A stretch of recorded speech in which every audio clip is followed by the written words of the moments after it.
ये भगवान की बड़ी कृपा है। सासू गड़बड़ करती तो सासू को दोष मत दो, बहू को दोष मत दो, भगवान को धन्यवाद दो कि संसार में फंसने से हमको बचाता है। वाह प्रभु, जो तिद भावे सो भले कार, तेरा भाणा मीठा लागे। तो इसमें आपके ब्रह्म ज्ञान की गति हो जाएगी। दुख के समय भी आप सम, शांत और विचारवान रहेंगे। सुख मिलता है तो बांटने के लिए, और दुख आता है तो विवेक वैराग्य जगाने के लिए। कितनी ऊंची व्यवस्था है।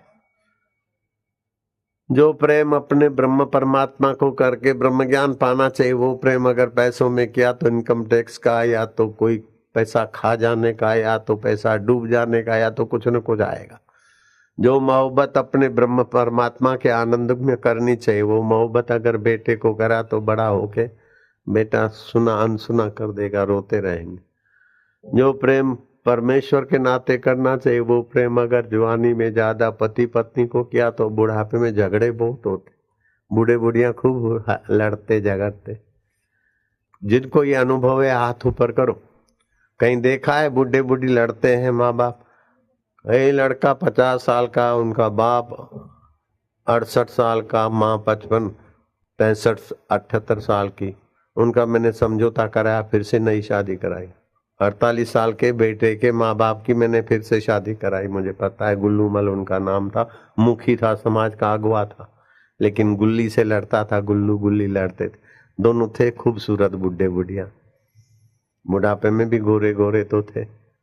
तो जवानी में जितना प्रेम उतनी नफरत भी दे देता है। भूल कर भी उन खुशियों से मत खेलना जिसके पीछे लगी हो गम की कतारें।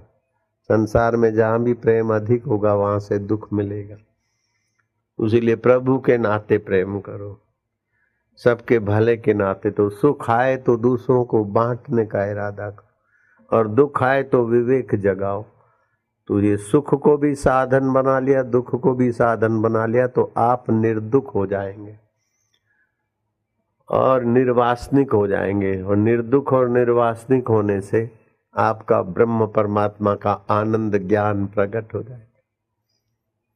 भगवान साथ में आके खड़े हैं, फिर भी अर्जुन का दुख नहीं मिटा। लेकिन अर्जुन को जब भगवान ने सत्संग सुनाया तो अर्जुन का दुख टिका नहीं, सुख मिटा नहीं, दुख टिका नहीं। ऐसा ब्रह्म ज्ञान।